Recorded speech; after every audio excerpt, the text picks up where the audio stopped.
ನಮ್ಮ ಮೊದಲನೇ ನ್ಯೂಸ್ ಬಂದು ಕಾಂತಾರ ಚಾಪ್ಟರ್ 1 ಕಡೆಯಿಂದ. ನಮ್ಮೆಲ್ಲರಿಗೂ ಗೊತ್ತಿದೆ ಮೂವಿ ಅಕ್ಟೋಬರ್ 2ಕ್ಕೆ ರಿಲೀಸ್ ಆಗ್ತಿದೆ ಅಂತ. ಅದಕ್ಕೆ ಇದೇ ತಿಂಗಳು ಸೆಪ್ಟೆಂಬರ್ 20ರಂದು ಮೂವಿ ಟ್ರೈಲರ್ ನ ಬಿಡುಗಡೆ ಮಾಡೋದಕ್ಕೆ ರೆಡಿ ಮಾಡ್ಕೊಳ್ತಿದ್ದಾರೆ ಅಂತ ತುಂಬಾ ಸ್ಟ್ರಾಂಗ್ ಸೋರ್ಸಸ್ ಗಳಿಂದ ಕನ್ಫರ್ಮೇಶನ್ ಬರ್ತಿದೆ, ರೆಡಿ ಆಗಿರಿ. ಇನ್ನು ನಮ್ಮ ಮುಂದಿನ ನ್ಯೂಸ್ ಬಂದು ಲೋಕೇಶ್ ಕನಗರಾಜ್ ಕಡೆಯವರಿಂದ.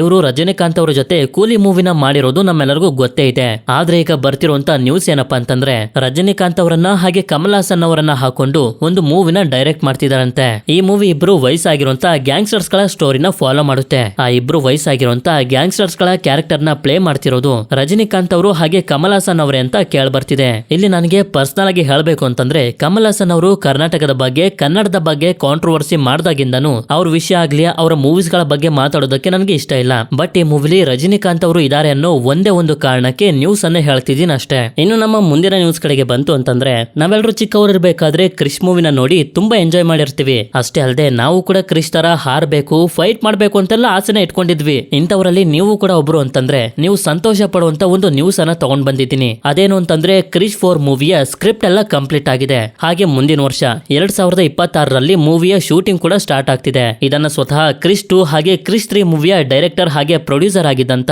ರಾಕೇಶ್ ರೋಷನ್ ಅವರೇ ಅಫಿಷಿಯಲ್ ಆಗಿ ಹೇಳಿದ್ದಾರೆ. ಅಂದಂಗೆ ಅವರು ಬೇರೆ ಯಾರು ಅಲ್ಲ, ಕ್ರಿಶ್ ಕ್ಯಾರೆಕ್ಟರ್ ನ ಪ್ಲೇ ಮಾಡುವಂತ ಋತಿಕ್ ರೋಷನ್ ಅವರ ತಂದೆನೆ. ಅದ್ರ ಜೊತೆ ಇನ್ನೂ ಕೂಡ ಒಂದು ವಿಶೇಷವಾಗಿರುವಂತ ವಿಷಯ ಏನು ಅಂತಂದ್ರೆ ಋತಿಕ್ ರೋಷನ್ ಅವರೇ ಈ ಮೂವಿನ ಡೈರೆಕ್ಟ್ ಮಾಡ್ತಿದಾರಂತೆ. ಇದು ಇವರು ಡೈರೆಕ್ಟ್ ಮಾಡುವಂತ ಮೊದಲನೇ ಮೂವಿ. ಯಾಕೆಂತಂದ್ರೆ ರಾಕೇಶ್ ರೋಷನ್ ಅವರಿಗೆ 76 ವರ್ಷ ವಯಸ್ಸಾಗಿದೆ, ಡೈರೆಕ್ಟ್ ಮಾಡೋದಕ್ಕಾಗೋದಿಲ್ಲ. ಒಟ್ಟಲ್ಲಿ ನಾನಂತೂ ಈ ಮೂವಿಗೆ ತುಂಬಾನೇ ಎಕ್ಸೈಟ್ ಆಗಿದ್ದೀನಿ. ನೀವು ಕೂಡ ನಂತರ ಎಕ್ಸೈಟ್ ಆಗಿದ್ದೀರಾ ಅಂತಂದ್ರೆ ಕ್ರಿಶ್ ಅಂದ್ರೆ ಇಷ್ಟ ಇತ್ತು ಅಂತಂದ್ರೆ ನನಗೆ ಕಮೆಂಟ್ ಮಾಡಿ ತಿಳಿಸಿ. ಎಷ್ಟು ಜನ ಚಿಕ್ಕ ವಯಸ್ಸಿನಲ್ಲಿ ಕ್ರಿಶ್ ಮೂವಿನ ನೋಡಿದ್ದೀರಾ ಅಂತ. ನಂತರದ ನಮ್ಮ ನ್ಯೂಸ್ ಏನು ಅಂತಂದ್ರೆ ನಮ್ಮೆಲ್ಲರಿಗೂ ಗೊತ್ತಿದೆ SS ರಾಜಮೌಳಿ ಹಾಗೆ ಮಹೇಶ್ ಬಾಬು ಅವರ ನೆಕ್ಸ್ಟ್ ಮೂವಿಗೆ SSMB 29 ಅಂತ ವರ್ಕಿಂಗ್ ಟೈಟಲ್ ಅನ್ನ ಇಟ್ಟಿದ್ದಾರೆ ಅಂತ. ಆದ್ರೆ ಈಗ ಬರ್ತಿರುವಂತ ಒಂದು ಸ್ಟ್ರಾಂಗ್ ರೂಮರ್ ನ ಪ್ರಕಾರ ಈ ಮೂವಿಗೆ ಜೆನ್ 63 ಅಂತ ಹೆಸರಿಡ್ತಿದಾರಂತೆ. ಇದರ ಅರ್ಥ ಏನು ಅಂತಂದ್ರೆ ಒಂದು ಫ್ಯಾಮಿಲಿ ಅಥವಾ ಒಂದು ರಾಜಮನೆತನದ 63ನೇ ಜನರೇಷನ್ ಅವರು ಅಥವಾ 63ನೇ ವಂಶಸ್ಥರು ಅಂತ. ಇದ್ರ ಬಗ್ಗೆ ನಮ್ಗೆ ಕನ್ಫರ್ಮೇಶನ್ ಬೇಕು ಅಂತಂದ್ರೆ ನವೆಂಬರ್ ವರೆಗೂ ಕಾಯಲೇಬೇಕು. ಯಾಕೆಂತಂದ್ರೆ ಮೂವಿ ಟೀಮ್ ನವರೇ ಅಫಿಷಿಯಲ್ ಆಗಿ ಅನೌನ್ಸ್ ಮಾಡಿದ್ದಾರೆ ನವೆಂಬರ್ ತಿಂಗಳಲ್ಲಿ ಮೂವಿ ಕಡೆಯಿಂದ ಒಂದು ದೊಡ್ಡ ಅನೌನ್ಸ್ ಅನ್ನ ಮಾಡ್ತೀವಿ ಅಂತ. ನೋಡೋಣ ಎಷ್ಟು ನಿಜ ಆಗುತ್ತೆ ಎಷ್ಟು ಸುಳ್ಳಾಗುತ್ತೆ ಅಂತ. ಇನ್ನು ನಾವು ನಮ್ಮ ಮುಂದಿನ ನ್ಯೂಸ್ ಕಡೆಗೆ ಬರ್ತೀವಿ ಅಂತಂದ್ರೆ ಹಾಲಿವುಡ್ ನಲ್ಲಿ ಸ್ಟ್ರೀಟ್ ಫೈಟರ್ ಅನ್ನೋ ಒಂದು ಮೂವಿ ರೆಡಿ ಆಗ್ತಿದೆ. ಈ ಮೂವಿ ಇದೇ ಹೆಸರಲ್ಲಿರುವಂತ ಒಂದು ವಿಡಿಯೋ ಗೇಮ್ ನ ಮೇಲೆ ಬೇಸ್ ಆಗಿರೋದು. ಇದರಲ್ಲಿ ವಿಶೇಷವಾಗಿರುವಂತ ವಿಷಯ ಏನು ಅಂತಂದ್ರೆ ನಮ್ಮ ಇಂಡಿಯನ್ ಆಕ್ಟರ್ ಆಗಿರುವಂತ ವಿದ್ಯುತ್ ಜಾಮಲ್ ಈ ಮೂವಿಲಿ ದಾಲ್ಸಿಮ್ ಅನ್ನೋ ಒಂದು ಕ್ಯಾರೆಕ್ಟರ್ ನ ಪ್ಲೇ ಮಾಡ್ತಿದ್ದಾರೆ. ಈ ಕ್ಯಾರೆಕ್ಟರ್ ಗೆ ಬಾಡಿನ ಸ್ಟ್ರೆಚ್ ಮಾಡುವಂತ ಒಂದಷ್ಟು ಸೂಪರ್ ಪವರ್ಸ್ ಗಳು ಇರ್ತವೆ. ನೋಡೋಣ ಮೂವಿ ಹೇಗಿರುತ್ತೆ ಅಂತ. ಮೂವಿ ಕಡೆಯಿಂದ ಏನಾದ್ರೂ ಅಪ್ಡೇಟ್ ಬಂತು ಅಂತಂದ್ರೆ ನಾನ್ ನಿಮ್ಗೆ ಇನ್ಫಾರ್ಮ್ ಮಾಡ್ತೀನಿ. ಇನ್ನು ನಮ್ಮ ಮುಂದಿನ ನ್ಯೂಸ್ ಕಡೆಗೆ ಬಂತು ಅಂತಂದ್ರೆ ಕಿಚ್ಚ ಸುದೀಪ್ ಅವರ ಬರ್ತ್ಡೇ ದಿನ ಮಾರ್ಕ್ ಮೂವಿಯ ಗ್ಲಿಮ್ಸ್ ರಿಲೀಸ್ ಆಗಿತ್ತು. ಒಂದ್ ರೀತಿ ಹೇಳಬೇಕು ಅಂತಂದ್ರೆ ಅನೌನ್ಸ್ಮೆಂಟ್ ಟೀಸರ್ ಅಂದ್ರೂ ತಪ್ಪಾಗೋದಿಲ್ಲ. ಈ ಮೂವಿ ಹೆಸರು ಬಂದು ಮಾರ್ಕ್ ಅಂತ.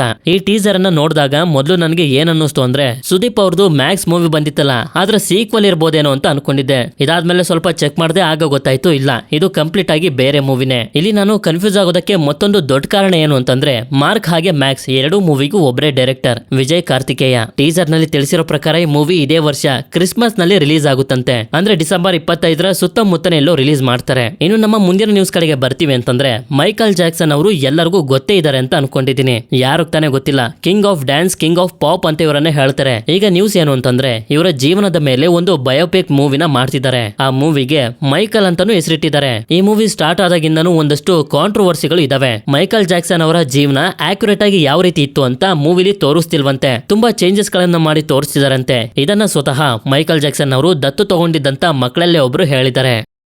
ಇನ್ನು ನಮ್ಮ ಮುಂದಿನ ನ್ಯೂಸ್ ಬಂದು ನೆಟ್ಫ್ಲಿಕ್ಸ್ ನಲ್ಲಿ ಒನ್ ಆಫ್ ದ ಗ್ರೇಟೆಸ್ಟ್ ಶೋಗಳಲ್ಲಿ ಒಂದಾಗಿರುವಂತ ಆಲಿಸ್ ಇನ್ ದ ಬಾರ್ಡರ್ ಲ್ಯಾಂಡ್ ಸೀಸನ್ 3 ಕಡೆಯಿಂದ. ನೀವಿನ್ನು ಸೀಸನ್ 1 ಹಾಗೆ ಸೀಸನ್ 2 ನ ನೋಡಿಲ್ಲ ಅಂತಂದ್ರೆ ಸ್ಟ್ರಾಂಗ್ ಆಗಿ ರೆಕಮೆಂಡ್ ಮಾಡ್ತೀನಿ, ಒಂದ್ಸಲ ನೋಡಿ. ಈಗಾಗಲೇ ನೋಡಿದೀವಿ, ಸೀಸನ್ 3 ಗೋಸ್ಕರ ವೇಟ್ ಮಾಡ್ತಿದೀವಿ ಅಂತಂದ್ರೆ ಇದೇ ತಿಂಗಳು ಅಂದ್ರೆ ಸೆಪ್ಟೆಂಬರ್ 25ರಂದು ನೆಟ್ಫ್ಲಿಕ್ಸ್ ನಲ್ಲಿ ರಿಲೀಸ್ ಆಗ್ತಿದೆ. ನಾನಂತೂ ವರ್ಷಗಳಿಂದಾನೇ ವೇಟ್ ಮಾಡ್ತಿದ್ದೆ ಈ ಸೀರೀಸ್ ಗೋಸ್ಕರ. ಇನ್ನು ನಾವು ನಮ್ಮ ಮುಂದಿನ ನ್ಯೂಸ್ ಕಡೆಗೆ ಬಂತು ಅಂತಂದ್ರೆ ಮಾರ್ವಲ್ ಸ್ಟುಡಿಯೋಸ್ ಕಡೆ ಅವರಿಂದ ಈಗಾಗಲೇ ಅನೌನ್ಸ್ ಮಾಡಿರೋ ರೀತಿ ಅವೆಂಜರ್ಸ್ ಡೂಮ್ಸ್ಡೇ ಡಿಸೆಂಬರ್ 18, 2026 ಹಾಗೆ ಅವೆಂಜರ್ ಸೀಕ್ರೆಟ್ ವಾರ್ಸ್ ಡಿಸೆಂಬರ್ 17, 2027ಕ್ಕೆ ರಿಲೀಸ್ ಆಗ್ತಿತ್ತು. ಈಗ ಬರ್ತಿರುವಂತ ರೀಸೆಂಟ್ ಆಗಿರುವಂತ ರೂಮರ್ ನ ಪ್ರಕಾರ ಈ ಎರಡು ಮೂವಿಗಳ ಮಧ್ಯ ಮತ್ತೊಂದು ಅವೆಂಜರ್ಸ್ ಮೂವಿನ ರಿಲೀಸ್ ಮಾಡೋದಕ್ಕೆ ರೆಡಿ ಮಾಡ್ಕೊಳ್ತಿದಾರಂತೆ. ಗೊತ್ತಿಲ್ಲ ಈ ನ್ಯೂಸ್ ಎಷ್ಟು ನಿಜ ಎಷ್ಟು ಸುಳ್ಳು ಅಂತ, ಬಟ್ ನಿಮ್ಮ ಹತ್ರ ಶೇರ್ ಮಾಡ್ಕೊಳ್ಬೇಕು ಅನ್ನಿಸ್ತು ಹೇಳ್ತಿದ್ದೀನಿ. ಇದೇನಾದ್ರೂ ನಿಜ ಆಯ್ತು ಅಂತಂದ್ರೆ ನಾನ್ ನಿಮ್ಗೆ ಅಪ್ಡೇಟ್ ಮಾಡಿ ತಿಳಿಸ್ತೀನಿ. ಹಾಗೆ ಮತ್ತೊಂದು ವಿಷಯ ಏನು ಅಂತಂದ್ರೆ ನನಗೆ ಗೊತ್ತಿಲ್ಲ ನಿಮ್ಮಲ್ಲಿ ಎಷ್ಟು ಜನ ಮಾರ್ವೆಲ್ ನ್ಯೂಸ್ ಅನ್ನ ನೋಡೋದಕ್ಕೆ ಇಷ್ಟಪಡ್ತೀರಾ ಅಂತ. ಆಸ್ ಎ ಫ್ಯಾನ್ ಆಗಿ ನಾನು ಮಾರ್ವೆಲ್ ನ್ಯೂಸ್ ಗಳನ್ನ ನೋಡೋದಕ್ಕೆ ತುಂಬಾನೇ ಇಷ್ಟಪಡ್ತೀನಿ. ನಂತರನೇ ನಿಮ್ಮಲ್ಲೂ ಕೂಡ ಇದೀರಾ ಅಂತ ಅನ್ಕೊಂಡಿದ್ದೀನಿ. ಇದೀರಾ ಅಂತಂದ್ರೆ ಖಂಡಿತ ನನಗೆ ಕಮೆಂಟ್ ಮಾಡಿ ತಿಳಿಸಿ. ನಾವು ಕೂಡ ಮಾರ್ವೆಲ್ ಫ್ಯಾನ್ ಇದೀವಿ, ನಾವು ಕೂಡ ನ್ಯೂಸ್ ಅನ್ನು ನೋಡ್ತೀವಿ ಅಂತ.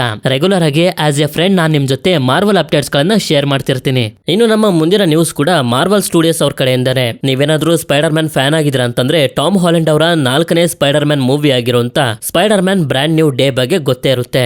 ಈಗ ಬರ್ತಿರುವಂತ ನ್ಯೂಸ್ ಏನು ಅಂತಂದ್ರೆ ಈ ಮೂವಿಗೆ ಸಂಬಂಧಪಟ್ಟಿರುವಂತ ಒಂದು ಮೇಜರ್ ಆಗಿರುವಂತ ಅಪ್ಡೇಟ್ ನ ಮುಂದಿನ ತಿಂಗಳು ಅಂದ್ರೆ ಅಕ್ಟೋಬರ್ 11ನೇ ತಾರೀಕು ರಿಲೀಸ್ ಮಾಡ್ತಾರೆ ಅಂತ ಒಂದಷ್ಟು ರೂಮರ್ ಗಳು ಓಡಾಡ್ತಿದಾವೆ. ಅಂತ ಅಪ್ಡೇಟ್ ಏನಾದ್ರು ಬಂದ್ರೆ ನಾನ್ ನಿಮ್ಗೆ ತಿಳಿಸ್ತೀನಿ. ಇನ್ನು ನಮ್ಮ ಮುಂದಿನ ನ್ಯೂಸ್ ಬಂದು ರಾಮಾಯಣ ಪಾರ್ಟ್ 1 ಕಡೆಯಿಂದ. ಇಷ್ಟು ದಿನ ನಮ್ಮೆಲ್ಲರಿಗೂ ಗೊತ್ತೇ ಇತ್ತು ಡಿನೆಗ್ ವಿಎಫ್ಎಕ್ಸ್ ಕಂಪನಿಯ ಓನರ್ ಹಾಗೆ ಸಿಇಒ ಆಗಿರುವಂತ ನಮಿತ್ ಮಲ್ಹೋತ್ರಾ ಹಾಗೆ ಮಾನ್ಸ್ಟರ್ ಮೈಂಡ್ ಕ್ರಿಯೇಷನ್ ನ ಓನರ್ ಆಗಿರುವಂತ ಯಶ್ ಅವರು ಈ ಮೂವಿನ ಪ್ರೊಡ್ಯೂಸ್ ಮಾಡ್ತಿದ್ರು ಅಂತ. ಈಗ ಈ ಲಿಸ್ಟ್ ಗೆ ಒಂದು ಹೊಸ ಹೆಸರು ಕೂಡ ಸೇರ್ಕೊಂಡಿದೆ. ಇವರ ಹೆಸರು ಚಾರ್ಲ್ಸ್ ರೋವೆನ್ ಅಂತ.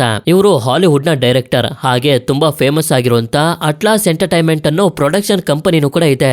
ಈಗ ಇವರು ಕೂಡ ನಮ್ಮ ರಾಮಾಯಣ ಮೂವಿನ ಪ್ರೊಡ್ಯೂಸ್ ಮಾಡ್ತಿದ್ದಾರೆ. ನಿಮ್ಗೆ ಇನ್ನೂ ಕೂಡ ಕ್ಲಾರಿಟಿ ಬೇಕು ಅಂತಂದ್ರೆ ಕ್ರಿಸ್ಟೋಫರ್ ನೋಲನ್ ಅವರ ಓಪನ್ ಹೈಮರ್ ಮೂವಿ ಬಗ್ಗೆ ನಿಮ್ಗೆ ಗೊತ್ತಿರುತ್ತೆ ಅಂತ ಅನ್ಕೊಂಡಿದ್ದೀನಿ. ಆ ಮೂವಿನೂ ಕೂಡ ಇವರೇ ಪ್ರೊಡ್ಯೂಸ್ ಮಾಡಿರೋದು. ಇನ್ನು ನಾವು ನಮ್ಮ ಮುಂದಿನ ನ್ಯೂಸ್ ಕಡೆಗೆ ಬರ್ತೀವಿ ಅಂತಂದ್ರೆ ಮಹಾವತಾರ ನರಸಿಂಹ ಮೂವಿ 50 ದಿನದ ಥಿಯೇಟ್ರಿಕಲ್ ರನ್ ಅನ್ನ ಕಂಪ್ಲೀಟ್ ಮಾಡಿದೆ. ಆಶ್ಚರ್ಯ ಪಡುವಂತ ವಿಷಯ ಏನು ಅಂತಂದ್ರೆ ಈ ಮೂವಿ ಇನ್ನೂ ಕೂಡ 200 ಥಿಯೇಟರ್ ಗಳಲ್ಲಿ ಓಡ್ತಿದೆ.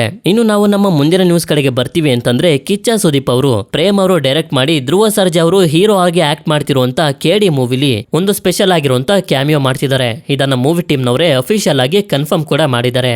ಇನ್ನು ಮುಂದಿನ ನ್ಯೂಸ್ ಏನು ಅಂತಂದ್ರೆ ನೀವು ಕೂಲಿ ಮೂವಿನ ನೋಡಿದ್ರೆ ಗೊತ್ತೇ ಇರುತ್ತೆ. ಮೂವಿಯ ಕೊನೆಯಲ್ಲಿ ಅಮೀರ್ ಖಾನ್ ಅವರು ಒಂದು ಕ್ಯಾಮಿಯೋನ ಮಾಡಿದ್ರು. ಈಗ ಬರ್ತಿರುವಂತ ಒಂದು ಫನ್ನಿ ಆಗಿರುವಂತ ರೂಮರ್ ನ ಪ್ರಕಾರ ಕೂಲಿ ಮೂವಿಯ ಡೈರೆಕ್ಟರ್ ಆಗಿರುವಂತ ಲೋಕೇಶ್ ಕನಗರಾಜ್ ಅವರು ಹಾಗೆ ಅಮೀರ್ ಖಾನ್ ಅವರು ಒಂದು ಸೂಪರ್ ಹೀರೋ ಮೂವಿನ ಮಾಡಬೇಕು ಅಂತ ಅನ್ಕೊಂಡಿದ್ರು. ಇದನ್ನ ಅಮೀರ್ ಖಾನ್ ಅವರೇ ತುಂಬಾ ಇಂಟರ್ವ್ಯೂಸ್ ಗಳಲ್ಲಿ ಹೇಳ್ಕೊಂಡಿದ್ದಾರೆ ಕೂಡ. ಈಗ ವಿಷಯ ಏನು ಅಂತಂದ್ರೆ ಕೂಲಿ ಮೂವಿಯ ಕೊನೆಯಲ್ಲಿ ಅಮೀರ್ ಖಾನ್ ಅವರ ಕ್ಯಾಮಿಯೋ ಸರಿಯಾಗಿ ವರ್ಕ್ ಆಗದೆ ಫೇಲ್ ಆಗಿದ್ರಿಂದ ಇವರಿಬ್ರು ಮಾಡ್ಬೇಕು ಅನ್ಕೊಂಡಿದ್ದಂತ ಸೂಪರ್ ಹೀರೋ ಮೂವಿನೂ ಕೂಡ ಕ್ಯಾನ್ಸಲ್ ಮಾಡಿದಾರಂತೆ. ಗೊತ್ತಿಲ್ಲ ಇದು ಎಷ್ಟು ನಿಜ ಹಾಗೆ ಸುಳ್ಳು ಅಂತ, ಬಟ್ ತುಂಬಾ ಸ್ಟ್ರಾಂಗ್ ಆಗಿರುವಂತಹ ಸೋರ್ಸಸ್ ಗಳಿಂದ ಇದು ಕನ್ಫರ್ಮ್ ಆಗ್ತಿದೆ. ಇನ್ನು ನಾವು ನಮ್ಮ ಮುಂದಿನ ನ್ಯೂಸ್ ಕಡೆಗೆ ಬರ್ತೀವಿ ಅಂತಂದ್ರೆ ನಮ್ಮೆಲ್ಲರಿಗೂ ಗೊತ್ತೇ ಇದೆ ಪ್ರಶಾಂತ್ ನೀಲ್ ಅವರು ಹಾಗೆ ಜೂನಿಯರ್ NTR ಅವರು ಡ್ರ್ಯಾಗನ್ ಅನ್ನೋ ಒಂದು ಮೂವಿನ ಮಾಡ್ತಿದ್ದಾರೆ. ಈಗ ಇಲ್ಲಿ ಒಂದಷ್ಟು ಸೋರ್ಸಸ್ ಗಳು ಕನ್ಫರ್ಮ್ ಮಾಡ್ತಿರೋ ಪ್ರಕಾರ ಈ ಮೂವಿಲಿ ರಿಷಬ್ ಶೆಟ್ಟಿನೂ ಕೂಡ ಕಾಣಿಸ್ಕೊಳ್ತಾರಂತೆ. ಇದ್ರ ಬಗ್ಗೆ ಏನಾದ್ರೂ ಅಫಿಷಿಯಲ್ ಆಗಿರುವಂತ ಕನ್ಫರ್ಮೇಶನ್ ಬಂದ್ರೆ ನಾನ್ ನಿಮ್ಗೆ ತಿಳಿಸ್ತೀನಿ. ಇನ್ನು ಮುಂದಿನ ನ್ಯೂಸ್ ಬಂದು ಕಾಂತಾರ ಚಾಪ್ಟರ್ 1 ಕಡೆಯಿಂದ. ಈ ಮೂವಿಯ OTT ರೈಟ್ಸ್ ಅನ್ನ ಅಮೆಜಾನ್ ಪ್ರೈಮ್ ಅವರು 125 ಕೋಟಿಗೆ ಪರ್ಚೇಸ್ ಮಾಡಿದ್ದಾರೆ. ನಿಜ ಹೇಳ್ಬೇಕು ಅಂತಂದ್ರೆ ತುಂಬಾ ದೊಡ್ಡ ಅಮೌಂಟ್ ಇದು. ಈ ಮೂವಿಯ ಬಜೆಟ್ ಕೂಡ ಇಷ್ಟೇನೆ, ಹತ್ತತ್ರ 125 ಕೋಟಿನೇ. ಆದ್ರೆ ಈ ಮೂವಿಗೆ ಸಂಬಂಧಪಟ್ಟಿರುವಂತ ಒಂದು ಕಾಂಟ್ರವರ್ಸಿನೂ ಕೂಡ ಕೇಳ್ಬರ್ತಿದೆ. ಕಾಂತಾರ ಚಾಪ್ಟರ್ 1 ನ ಕೇರಳದಲ್ಲಿ ಆಕ್ಟರ್ ಹಾಗೆ ಪ್ರೊಡ್ಯೂಸರ್ ಆಗಿರುವಂತ ಪೃಥ್ವಿರಾಜ್ ಸುಕುಮಾರನ್ ಅವರೇ ಡಿಸ್ಟ್ರಿಬ್ಯೂಟ್ ಮಾಡ್ತಿದ್ರು. ಆದ್ರೆ ಪೃಥ್ವಿರಾಜ್ ಅವರು ಡಿಸ್ಟ್ರಿಬ್ಯೂಟ್ ಮಾಡೋದಕ್ಕೆ 55% ಶೇರ್ ಅನ್ನ ಕೇಳಿದ್ರಂತೆ. ಆದ್ರೆ ಇದಕ್ಕೆ ಹೊಂಬಾಳೆ ಫಿಲ್ಮ್ಸ್ ಅವರು ಒಪ್ಕೊಳ್ತಿಲ್ಲ. ನೋಡೋಣ ಇದು ಎಲ್ಲಿಗೆ ಹೋಗಿ ತಲುಪುತ್ತೆ ಅಂತ. ಅಷ್ಟಲ್ಲದೆ ಬಾಲಿವುಡ್ ನ ತುಂಬಾ ಫೇಮಸ್ ಸಿಂಗರ್ ಆಗಿರುವಂತ ದಿಲ್ಜಿತ್ ಅವರು ಕಾಂತಾರ ಚಾಪ್ಟರ್ 1 ಮೂವಿಲಿ ಒಂದು ಸಾಂಗ್ ಅನ್ನ ಹಾಡ್ತಿದಾರಂತೆ. ಇದನ್ನ ಮೂವಿ ಟೀಮ್ ನವರೇ ಅಫಿಷಿಯಲ್ ಆಗಿ ಕನ್ಫರ್ಮ್ ಕೂಡ ಮಾಡಿದ್ದಾರೆ. ಇನ್ನು ಕರ್ನಾಟಕದ one of the biggest news ಏನು ಅಂತಂದ್ರೆ ಕರ್ನಾಟಕ ಗವರ್ನಮೆಂಟ್ ಥಿಯೇಟರ್ಸ್ ಗೆ ಸಂಬಂಧಪಟ್ಟಂತ ಒಂದಷ್ಟು ರೂಲ್ಸ್ ಗಳನ್ನ ತಗೊಂಡ್ ಬಂದಿದ್ದಾರೆ. ಅದೇನು ಅಂತಂದ್ರೆ ಸಿಂಗಲ್ ಸ್ಕ್ರೀನ್ ಥಿಯೇಟರ್ಸ್ ಗಳ ಟಿಕೆಟ್ ನ ಬೆಲೆ 120 ರಿಂದ 200 ರೂಪಾಯಿ ಇರಬೇಕು. ಅದ್ರ ಜೊತೆ ಎಲ್ಲಾ ಮಲ್ಟಿಪ್ಲೆಕ್ಸ್ ನ ಥಿಯೇಟರ್ ಗಳ ಟಿಕೆಟ್ ನ ಬೆಲೆ 236 ರೂಪಾಯಿ ಒಳಗಡೆ ಮಾತ್ರ ಇರಬೇಕು. ಅಕಸ್ಮಾತ್ ಯಾವ್ದಾದ್ರು ಮಲ್ಟಿಪ್ಲೆಕ್ಸ್ ನಲ್ಲಿ 75 ಸೀಟ್ ಗಳಿಗಿಂತ ಕಮ್ಮಿ ಇದ್ರೆ ಅಂತ ಥಿಯೇಟರ್ ಗಳ ಟಿಕೆಟ್ ನ ಬೆಲೆಯಲ್ಲಿ ಯಾವುದೇ ತರದ ಲಿಮಿಟ್ ಇಲ್ಲ, 1000 ರೂಪಾಯಿ ಬೇಕಾದ್ರೂ ಇಡಬಹುದು. ಇಷ್ಟೇ ಇವತ್ತಿನ ನ್ಯೂಸ್ ಗಳು. ಈ ನ್ಯೂಸ್ ಗಳೆಲ್ಲ ನಿಮ್ಗೆ ಯೂಸ್ಫುಲ್ ಆಗಿರುತ್ತೆ ಅಂತ ಅನ್ಕೊಂಡಿದ್ದೀನಿ. ಹಾಗೆ ವಿಡಿಯೋ ಇಷ್ಟ ಆಗಿತ್ತು ಅಂತಂದ್ರೆ ಲೈಕ್ ಮಾಡಿ. ಸಿಗೋಣ ಮತ್ತೊಂದು ಅಮೇಜಿಂಗ್ ಆಗಿರುವಂತ ವಿಡಿಯೋದಲ್ಲಿ. ಅಂಟಿಲ್ ದೆನ್ ಬಾಯ್.